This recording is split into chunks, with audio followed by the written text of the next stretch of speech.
안녕하세요. 사연을 부탁해입니다. 오늘의 사연을 소개하겠습니다. 남자친구 부모님은 서울에서 나고 자란 곳에 대한 자부심이 어마어마했습니다. 첫 인사를 드리러 갔던 날 남친 엄마가 복잡한 표정으로 물었어요. 내가 듣자 하니 본가가 지방 시골이라고 하던데 맞나요? 네, 그렇긴 한데 아주 시골은 아닙니다. 우리 가족들은 전부 서울 출신이라 시골에서 어떻게 사는지 잘 몰라서 조금은 걱정이 되지 뭐예요. 아, 어떤 부분이 걱정이 된다는 말씀이신지요? 당장 상견례도 그렇고 만약 결혼식을 하게 되더라도 결혼식 장소도 상의를 많이 해야 하는 부분이잖아요. 남친 엄마가 눈치를 보며 말을 꺼냈어요. 그 부분은 부모님과 잘 상의해 보도록 하겠습니다. 제가 정중하게 대답을 했지만 남친 엄마가 또다시 물었어요. 언젠가 TV에서 보니까 시골 사람들이 다 착한 것만 아니라고 하던데 진짜 그런가요? 예? 그게 무슨 말씀이신지요? 아니 뉴스에서 보니까 터세 그런 게 엄청 심하다는 말을 하길래 궁금해서요. 우리는 시골에 살아본 적이 없어서 전혀 모르거든요. 진짜 그런 거예요?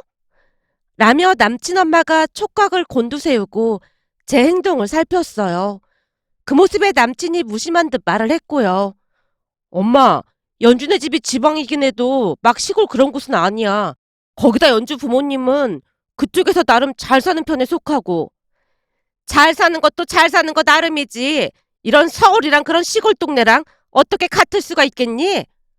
엄마가 잘 몰라서 그러는데 지방도 잘 사는 사람들은 서울 사람들이랑 비교도 할 수 없을 정도로 잘 살아. 그래봤자 지방이 지방이지. 어디 서울을 따라오기나 하겠어? 그건 그렇긴 한데 그렇다고 우리보다 못 살거나 그렇지도 않다는 말인 거지. 그래봤자 촌동네지. 우리랑 비교가 되겠어? 남친 엄마가 버럭했는데 남친이 양미간을 찌푸리며 대답했어요.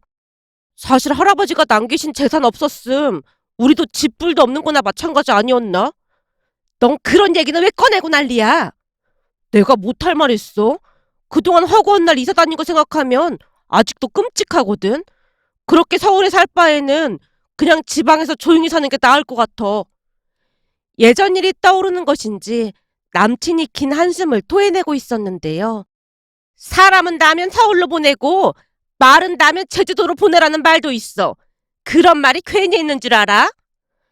남친 엄마가 날카로운 목소리로 남친을 나무라며 제 눈치를 살폈어요. 남친 엄마가 마치 들으라는 듯이 저를 바라보며 다시 말을 이어갔거든요. 사실 서울 집값이 어마어마하잖아요. 그래서 그런 것뿐이니까 신경 쓰지 마요. 우리 시아버님이 남긴 재산이 꽤 돼서 얼마 전에 집도 하나 장만했고 차도 그랜저로 바꿨어요. 새 차라 옵션도 많고 얼마나 좋은지 모른답니다. 엄마, 차라고 해봤자 그냥 국산차로 하나 바꾼 건데 그게 뭐 대수라고 그래. 어머 얘 좀 봐. 그게 왜 대수가 아니야. 차 가격이 얼마짜리인데 그런 말을 하는 거야. 그리고 이 집만 해도 얼마나 비싼지 알기나 해? 나는 아직도 적응이 좀 안 돼. 사실 얼마 전까지만 해도 돈이 없어서 내내 쩔쩔매고 살았는데 할아버지 돌아가시자마자 집이랑 다 처분해서 좀 살만해진 거잖아? 뭔가 좀 안 맞는 옷을 입고 있는 그런 기분이라고 할까? 아무튼 좀 그래. 남친이 말을 쏟아내고 있었는데 남친 엄마가 남친에게 속삭였어요. 넌 생각이 있는 거니 없는 거니? 예비 며느리 앞에서 그런 얘기는 뭐 하라고 있어? 아, 그런가? 거기까진 생각을 못했네. 라며 남친이 저를 보며 어색한 미소를 짓고 있었습니다. 그 뒤 들키지 말아야 할 뭔가를 들킨 모양으로 남친 엄마가 입을 꾹 다문 채 조용해졌습니다. 다음날 남친을 만나서 할아버지에 대해 자세히 물어봤지만 엄마에게 단단히 교육을 받은 모양인지 대답을 회피했어요. 자기야, 할아버님께서 갑자기 돌아가신 거야? 어? 그냥 뭐 얘기하자면 좀 복잡해. 그리고 난 본가 사람들 얘기는 별로 하고 싶지가 않아서 말이야. 알았어. 난 그냥 궁금해서 물어본 것뿐인데 신경 쓰게 했다면 미안해. 남친에게 사과까지 했고 남친도 그 문제를 더 이상 거론하지 않았습니다. 그렇게 시간이 지나 상견례 날이 다가왔고 상견례 장소에 대해 의논을 했는데요. 남친이 얼굴에 미소를 가득 머금은 채 입을 열었습니다. 연주야, 상견례 장소 말이야. 상견례 장소 너네 본가 근처에서 하자고 하시는데 어때? 우리 본가 근처에서? 너도 알다시피 우리 부모님이 서울에서만 계셔서 그런지 시골 구경도 하고 그러고 싶은가 봐. 거기다 그 동네 근처에 골프장도 있어서 겸사겸사 잘 됐다고 하시더라고. 진짜 그래도 될까? 괜히 나중에 말 나오는 거 아니야? 넌 우리 부모님을 뭘로 보고 그래? 절대 그런 분들 아니니까 아무 걱정하지 마. 남친이 큰 소리를 치며 안심시켰습니다. 그렇게 시간이 지나 상견례 날이 다가왔고 부모님과 준비를 하고 약속 장소로 나갔는데요. 이동하던 중 엄마가 제게 물었어요. 상견례는 그냥 서울에서 해도 되는데 불편하게 해드린 거 아닌지 모르겠다. 나도 몇 번이나 말했는데 남친이 괜찮다고 그랬으니까 너무 신경 쓰지 마. 아버님이 골프도 좋아하셔서 겸사겸사 오고 싶다고 했다잖아. 그래도 중간에서 해야 하는 게 아니었나 싶어. 근데 그쪽에서 식당을 어떻게 알고 예약을 한 거라니? 글쎄, 요즘은 인터넷 찾아보면 다 나오잖아. 그렇게 확인해 본 거 아닐까?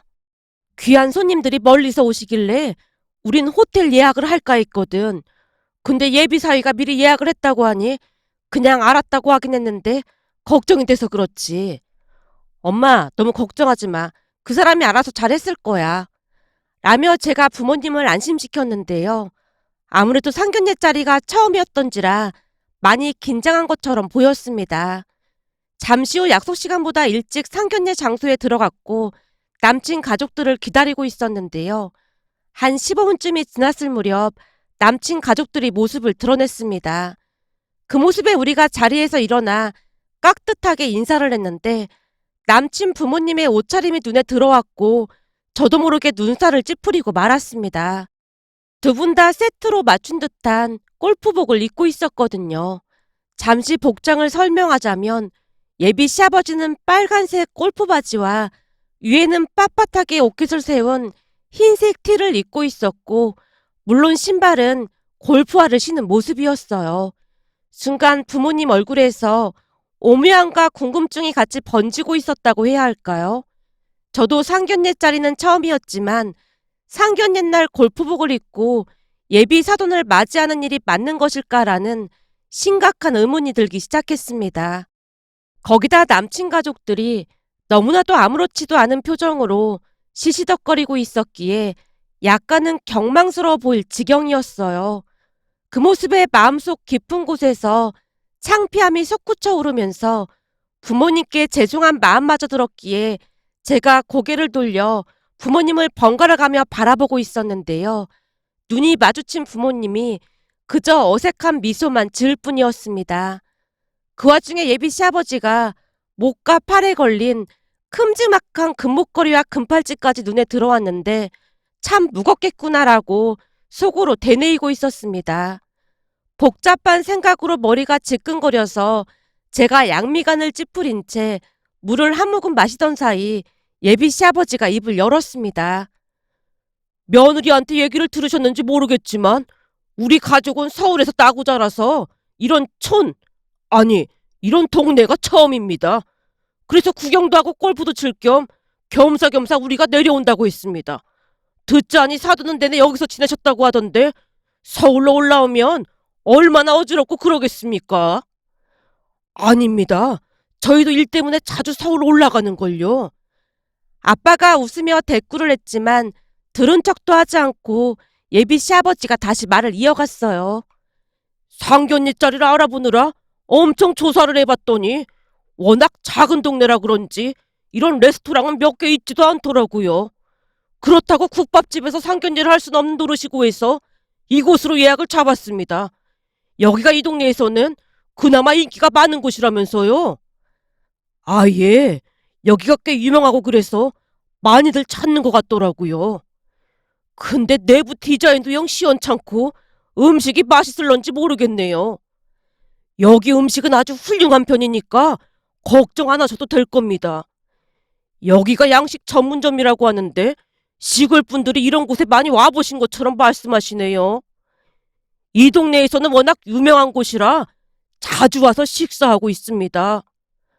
아빠가 최대한 예의를 갖춰 대화를 하고 있었지만 예비 시아버지의 말투에서 지방 사람이라 무시하는 듯한 느낌을 받았습니다. 하지만 곧 기가 막힌 일이 일어나고 말았는데요. 테이블에 세팅이 되어 있는 포크와 나이프 등을 보며 예비 시아버지가 조용히 중얼거렸어요. 아니, 뭔 놈의 포크가 이리도 많아?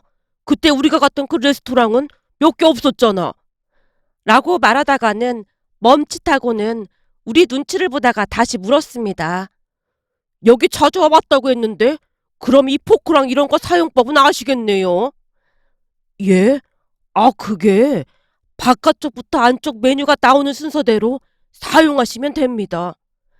아빠가 정중하게 안내를 하는 모습에 빈정이 상했던 것인지 예비 시아버지가 다시 물었습니다. 그럼 여기 이것도 뭔지 아시는 겁니까? 아, 그 위쪽에 놓여있는 작은 나이프랑 스푼은 디저트용입니다. 확실한 겁니까? 혹시 그냥 아는 척 하는 거 아닙니까? 아마도 확실할 겁니다. 충분히 기분 나쁠 상황이었음에도 아빠 얼굴은 그저 평온해 보일 뿐이었습니다. 그 모습에 더욱 자존심이 상했던 것인지 예비 시아버지가 예비 신랑에게 물었어요. 저 말이 맞는 거냐? 넌 몇 번 먹어봤을 거 아니야? 나도 잘 모르죠. 우리가 잘 살게 된 지 몇 달이나 됐다고 그런 말을 하세요. 니들 데이트할 때 먹어봤을 거 아니야? 그동안 월급 타서 집에 생활비 보태느라 허덕였는데 이런 레스토랑을 어떻게 와봤겠어요? 예비 신랑 입에서 불만이 터져나왔는데요. 순간 예비 시어머니가 남친의 팔을 툭 하고 치며 노려보고 있었고 남친이 시무룩해져 있었습니다. 그 와중에도 부모님은 아무렇지도 않게 냅킨을 무릎 위에 올려놓은 뒤 식사 준비를 했는데요. 예비 시댁 가족들이 곁눈질로 부모님의 행동을 따라하고 있었습니다. 그 와중에 예비 시아버지가 금팔찌를 찬 팔을 계속 공중에 흔들어대며 말했어요. 목걸이도 그렇고 팔찌도 그렇고 습관이 돼서 차고 나왔더니 너무 무거워서 오늘은 좀 불편하긴 하네요. 너무 비싼 걸로 했나? 지금 다시 돌이켜봐도 그 자리에서 왜 그런 말을 했을까 싶은 생각마저 들었는데요. 아마도 레스토랑 식사 예절을 잘 모른다는 것이 들통이 난 것에 대해 창피한 마음이 들어 우회적으로 돈이 많다는 것을 강조하여 만회를 하고자 했던 게 아닌가 싶었습니다. 하지만 역시나 부모님은 상관조차 하지 않았어요. 그저 조용히 식사를 할 뿐이었으니까요. 그런데 잠시 후 더 기가 막힌 일이 일어났습니다. 코스 요리가 하나씩 나오기 시작하면서 종업원들이 기존에 사용했던 포크와 나이프를 수거해 갔는데요. 예비 시아버지가 짜증스레 말했어요. 아직 사용 중인데 왜 자꾸 가지고 가는 거요?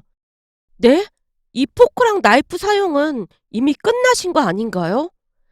라며 어리둥절한 표정으로 바라봤고 예비 신랑이 급히 말렸습니다. 아버지, 그냥 두세요. 알아서 하는 거겠죠. 여기 다른 라이프랑 포크 많잖아요. 사용법이 다른가 보죠. 라는 말에 예비 시아버지 입이 대빨 나와 있었습니다. 그럴 때마다 부모님 표정이 말이 아니었지만 최대한 내색하지 않으려 노력하는 모습이었습니다. 잠시 후 아빠가 음식을 다 먹은 뒤 포크와 나이프를 한쪽으로 가지런히 놓자 예비 시아버지가 또다시 물었어요. 그건 왜 그렇게 놓는 겁니까? 무슨 의미가 있는 겁니까? 예? 이게 코스 요리가 끝났다는 그런 표시로 이렇게 되면 직원들이 알아서 정리해주고 다른 코스 요리를 가져다 주거든요. 아니, 밥 한 끼 먹는데 뭐가 이렇게 복잡한 건지 이럴 줄 알았으면 다른 곳에 예약을 잡는 건데. 얼굴이 울그락불그락해진 채 심기가 많이 불편해 보였습니다. 그 순간 예비 시어머니가 포크와 나이프를 내려놓으며 본격적으로 본색을 드러내기 시작했어요. 시골 총구석이라 그런지 음식이 좀 그렇네요. 이럴 줄 알았으면 서울에서 상견례를 할 걸 그랬나? 두 분은 여기 출신이라 음식 입맛에 잘 맞는가 봅니다. 아주 잘 드시네요. 예? 아, 네. 저는 괜찮은 것 같습니다만. 입맛도 시골에 맞게 적응이 되신 모양이네요.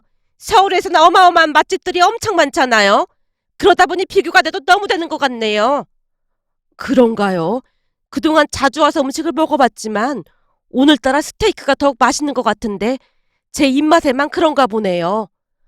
엄마가 쑥스러운 듯 웃고 있었는데요. 엄마 말은 틀린 말이 아니었습니다. 그날따라 음식이 더욱 맛이 있다는 생각이 들었거든요. 하지만 예비 시부모님은 내내 인상만 쓴 채 음식을 노려보다시피 했습니다. 그 바람에 상견례 자리는 냉기만 감돌고 있었는데요. 구겨진 자존심을 만회라도 할 모양으로 예비 시어머니가 계속해서 비하 발언을 일삼고 있었습니다. 서울에 우리가 잘 아는 호텔로 갔으면 우리가 다 알려줬을 텐데 이런 총구석으로 오는 게 아니었어. 서울은 레스토랑에서 음식 먹는 방법도 많이 간소해졌는데 시골이라 아직까지 옛날 방식을 그대로 하고 있나 봅니다. 이게 다 서울 사람들 흉내내느라 그런 거 아니겠습니까? 내내 어찌나 비하 발언을 서슴지 않던지 시간이 지날수록 부모님 얼굴이 말이 아니었습니다. 저 또한 음식이 입으로 들어가는지 코로 들어가는지 모를 지경이었으니까요. 잠시 후 억지로 식사가 끝났고 예비 시아버지가 큰 소리를 쳤어요. 음식값은 제가 계산하겠습니다. 아닙니다.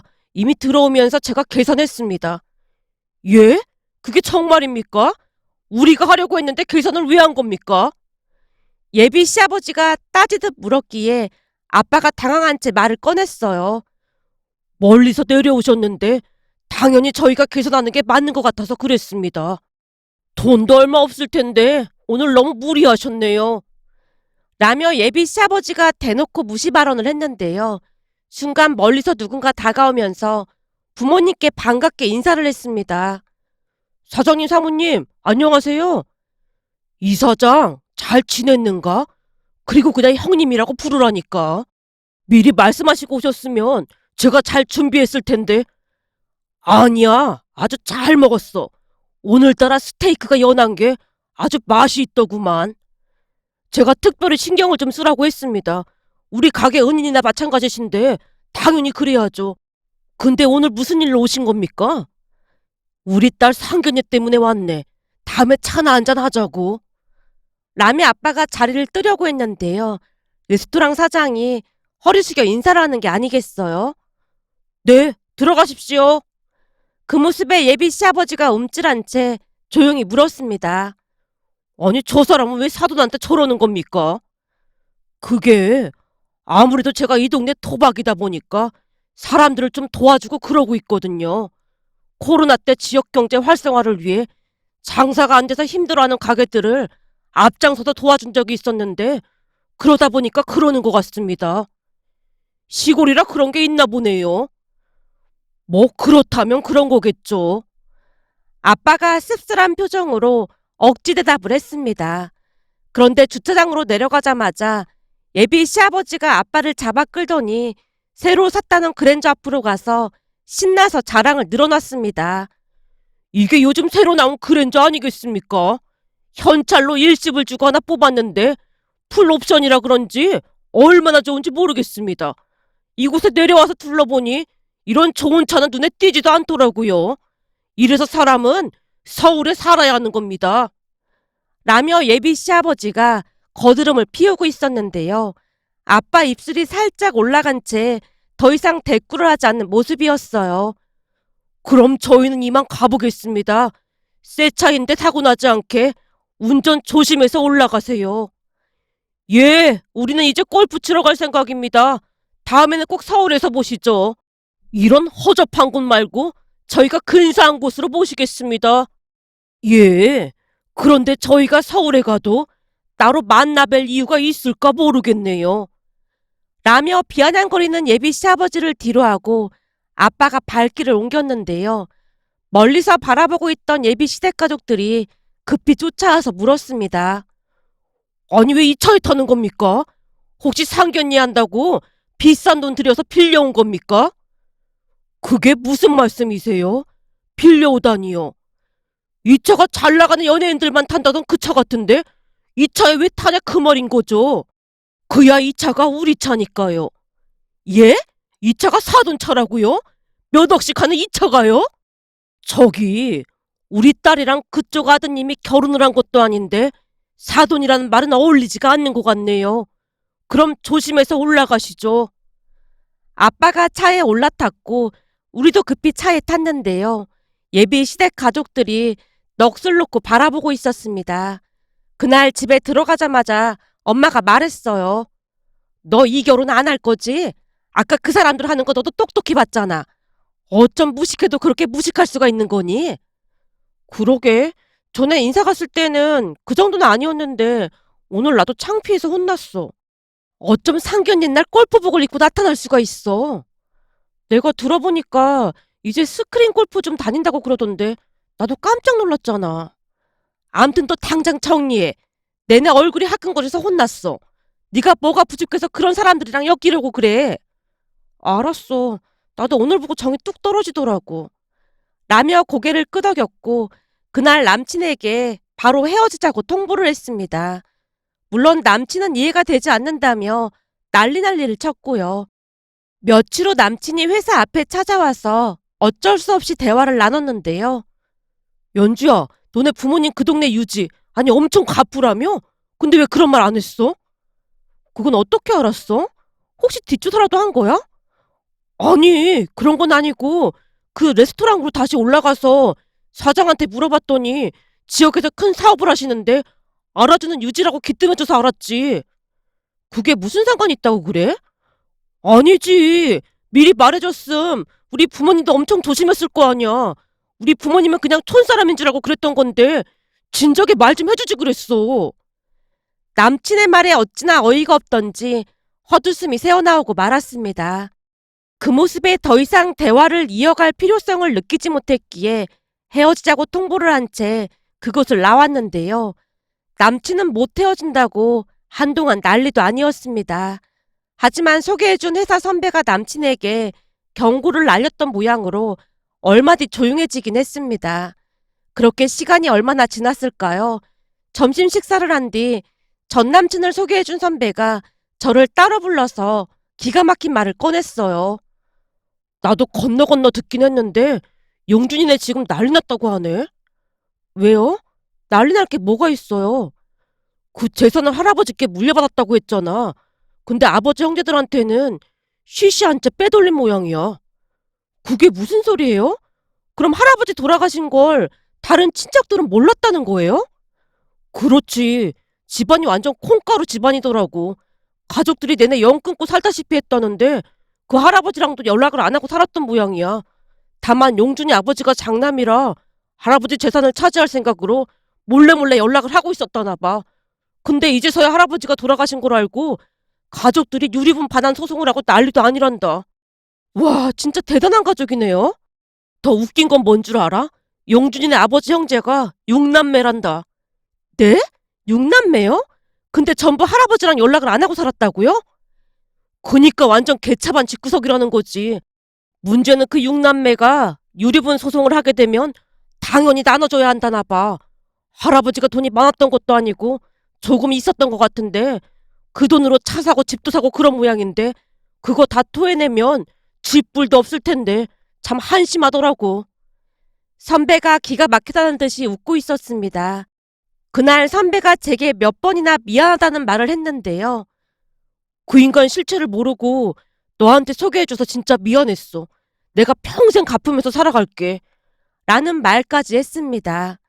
그런데 그 뒤 며칠이나 지났을까요? 모르는 번호로 전화가 걸려와서 받았더니 전 남친 엄마가 만나고 싶다고 부탁을 했어요. 우리 아들이 널 못 잊고 있어서 그래. 그때 우리가 사돈 양반 두 분께 실수한 건 찾아뵙고 사과드릴 테니까 결혼 진행을 다시 하는 건 어떻겠니? 라는 말을 하는 게 아니겠습니까? 물론 들은 척도 하지 않고 전화를 끊어버렸고 그 뒤에도 모르는 전화로 몇 번이나 전화가 왔지만 일체 받지 않고 있었는데요. 만약 전 남친과 결혼을 했더라면 어땠을까 하는 생각에 끔찍하기만 했답니다. 며칠 전에도 모르는 번호로 전화가 수십 통이 와 있는 것을 보며 문득 예전 일이 떠올라 이렇게 글 남겨봅니다. 오늘의 사연은 여기까지였습니다. 즐겁게 보셨다면 구독, 좋아요 부탁드립니다. 고맙습니다.